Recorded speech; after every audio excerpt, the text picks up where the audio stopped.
Les gars, j'espère que vous allez bien. Aujourd'hui, on se retrouve pour une nouvelle vidéo. Très heureux de vous retrouver. Ça y est, le match est demain. Le Barça se déplace au Parc des Princes. Donc ça va être un match très intéressant. Tout le monde l'attend. Voilà, c'est le choc, on va dire, européen. Alors ce soir, on a aussi des gros matchs. Mais aujourd'hui, voilà, on va se concentrer vraiment sur l'avant-match. La vidéo que tout le monde attend.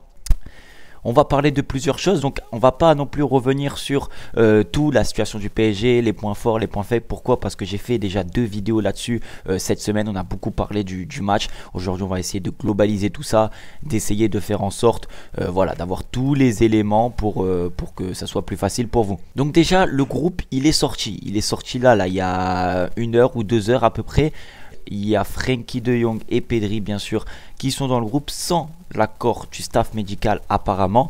Donc ils sont quand même pour le déplacement, ils sont quand même là. Je pense que Xavi les a pris au cas où, voilà, au cas où il y a vraiment besoin. Mais moi dans ma composition, De Jong il va être titulaire. Vous vous en doutez bien, moi si je vois De Jong sur la feuille de match ou en tout cas dans le groupe, pour moi je compte sur lui. Bref, donc ça c'était la petite information de la journée. Donc le groupe est sorti, il y a tout le monde, en plus Pedri et en plus De Jong, donc ça fait plaisir. Ils sont arrivés à temps pour le match, donc ça fait vraiment plaisir. Et on récupère quand même 2 joueurs cadres dans l'effectif. Point numéro 1 de cet avant-match, le comportement. Voilà, le comportement. Vous vous en doutez bien, le Barça a connu énormément de problèmes lors des dernières saisons, sur les 4-5 dernières années, en termes de matchs à élimination directe, que ce soit même quand il y avait Messi et tout. On a toujours eu un petit peu des scores, pas envie de dire humiliants, mais ça a été très compliqué. Ensuite, il y a eu la Coupe d'Europe en Europa League, donc ça a été aussi très compliqué. Et là, le Barça revient pour la première fois en Ligue des Champions depuis 3 ans.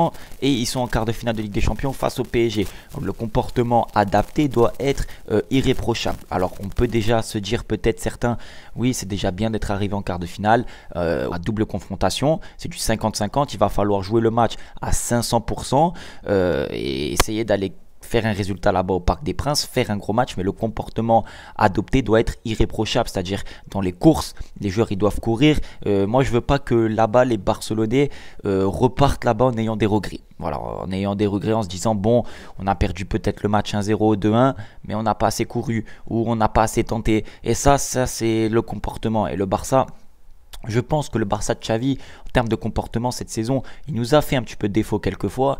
Mais la plupart du temps, ça reste quand même irréprochable, ça reste quand même assez costaud et assez honorable. Et je pense que là, au Parc des Princes, avec la ferveur et le contexte et tout, donc bien sûr que là, le PSG et le Barça vont se donner coup pour coup. Et surtout, le Barça va avoir un bon comportement. Donc ça, c'était le point numéro 1. Le point numéro 2, c'est le résultat.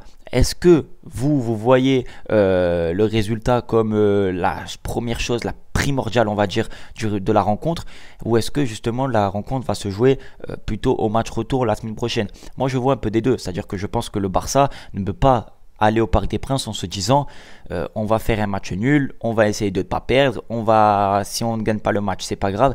Il faut aller avec une mentalité de gagneur, une mentalité Barça, vous le savez, le Barça c'est connu pour leur jeu offensif, les buts, bref, vous connaissez le Barça.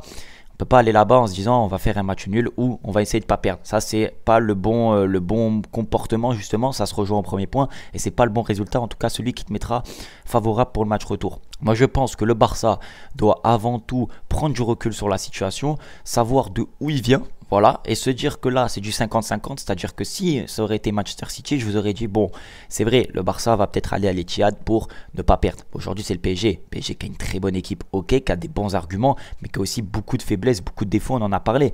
Et donc le Barça doit aller là-bas sereinement, et se dire que le résultat, si on arrive à faire le meilleur résultat possible, et meilleur résultat possible je parle victoire bien sûr, ou grand minimum match nul, mais une victoire 1-0, 2-0, moi je pense que le Barça peut y arriver, sincèrement peut y arriver.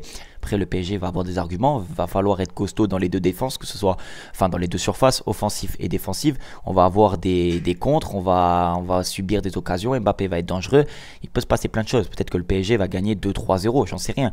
Mais je pense que là, à l'heure actuelle, à l'instant T où je vous parle, c'est du 50-50 et le Barça a toutes leurs chances là-bas d'aller marquer des buts, d'aller faire un bon résultat. La cote du Barça qui marque là-bas, elle est basse. Ça veut dire que même les chroniqueurs s'attendent à ce que le Barça marque là-bas. Bref, ça c'était pour l'aspect résultat. Je vous donnerai mon prono à la fin de la vidéo. Maintenant pour la composition, peut-être l'onglet que vous attendez le plus. La composition, j'ai envie de dire que le Barça va faire en termes de milieu de terrain avec ce qu'il a, mais Pedri pour moi ne jouera pas. Par contre, De Jong sera titulaire dans ma composition. Ils vont, je pense, Xavi va continuer sur la même longueur d'onde qu'ils avaient depuis quelques matchs, que ça marchait très bien. Au goal, Marc-André Ter Stegen, ça, il n'y a pas de doute. Ter Stegen, j'ai même pas besoin de justifier pourquoi. La défense, Cancelo à gauche, Araujo, Cubarsí et à droite, Jules Koundé. Je ne veux pas de Jules Koundé dans l'axe et je ne veux pas de Araujo défenseur droit. Ça, c'est interdit parce que Koundé, il a eu une mauvaise passe déjà en début de saison sur le côté droit. Là, il s'est remis vraiment bien à l'endroit. Il s'est remis dans le bon sens. Il est concentré, il fait de bons matchs, il rend satisfaction. Pourquoi l'enlever? Pourquoi mettre Araujo directement à droite quand il y a Mbappé ou quoi que ce soit? Ça serait un aveu de faiblesse déjà pour nous et t'envoies un mauvais message à Koundé qui en mode tu lui fais pas confiance. Donc pour moi, Koundé à droite, costaud, faut lui faire confiance. Je pense qu'il peut tenir Mbappé, pas tout le match parce que Mbappé va passer, Mbappé va avoir du temps, voilà, des occasions, c'est une certitude, mais en tout cas il peut le contenir sur allez, 50-60 minutes et avec Araujo qui vient suppléer, ça peut très bien marcher. Terrain, Gundogan, je pense qu'on ne pose pas de questions, Christensen et De Jong. Bon, mais ce milieu à 3 peut faire mal, même Christensen qui peut quadriller tout ça, qui peut rester en point de fixation devant la défense pour permettre à avoir un équilibre dans l'équipe. Un Gundogan libre qui fait une saison exceptionnelle, on n'a même pas besoin de préciser pourquoi il est là.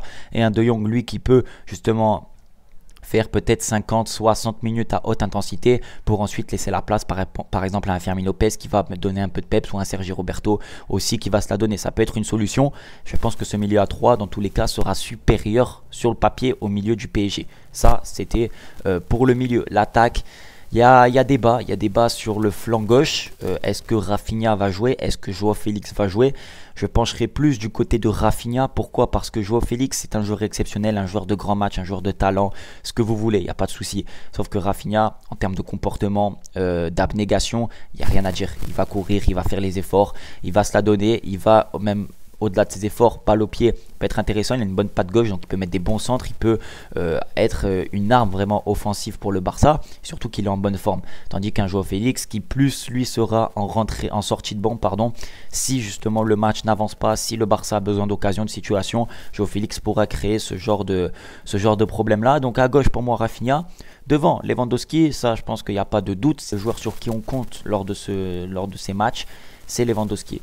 Et à droite, bien sûr, Lamine Yamal, ça, il n'y a pas de doute. Lamine Yamal doit jouer ce match. On entend beaucoup parler. Il a fait beaucoup d'interviews. PSG, est-ce qu'ils sont en train de préparer un petit plan anti-Lamine Yamal? J'en sais rien. Est-ce que Lamine Yamal sera prêt pour ce genre de rencontre? Bien sûr qu'il va avoir peut-être des mauvaises passes dans le match. Bien sûr qu'il ne va pas tout réussir. Mais il peut apporter ce danger. Il peut être intéressant sur les centres. Il peut varier son jeu. Donc voilà, Lamine Yamal, c'est la star de l'équipe. L'élément déclencheur de cette attaque. J'attends énormément de Lamine Yamal sur ce match, mais il faut quand même rester lucide et se dire que le Barça ne va pas avoir non plus peut-être 45 occasions dans le match. Il va falloir défendre, il va falloir que tous les joueurs fassent les efforts ensemble pour que le match se passe au mieux possible et qu'on soit voilà, tranquille pour le match retour où là par contre va falloir donner. Maintenant, le quatrième point, c'est la tactique. Comment l'aborder? Cet avant-match il est un petit peu plus long que d'habitude, c'est normal, hein, c'est un gros match.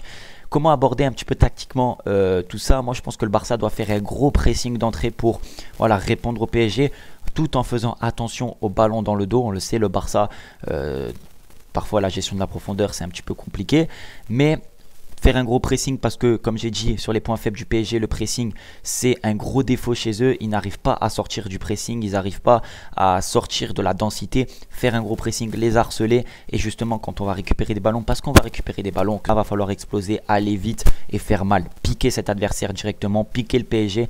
Et voilà, ça sera pour moi la tactique à adopter. Et ensuite gérer le match comme le Barça le fait plutôt bien depuis ces dernières semaines. Gérer la rencontre, ne pas retomber dans les travers. Ça va être surtout intéressant. On parle beaucoup du PSG, la blessure, le 6-1, la remontada aussi. Mais nous c'est pareil. Nous le Barça, on n'est pas très bien en termes mentalement lors de ces confrontations. Donc être le maximum concentré et gérer la rencontre pour tout donner lors du match retour. Le cinquième et dernier point, le pronostic mon pronostic pour cette rencontre.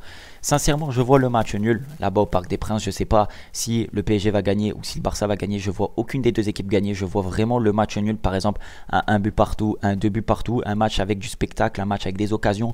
Mais je vois pas, en fait, si vous voulez, le sort de ce quart de finale se dégager sur le match aller. Je pense que ça va se jouer au match retour. C'est mon pronostic. N'hésitez pas à me dire le vôtre en commentaire.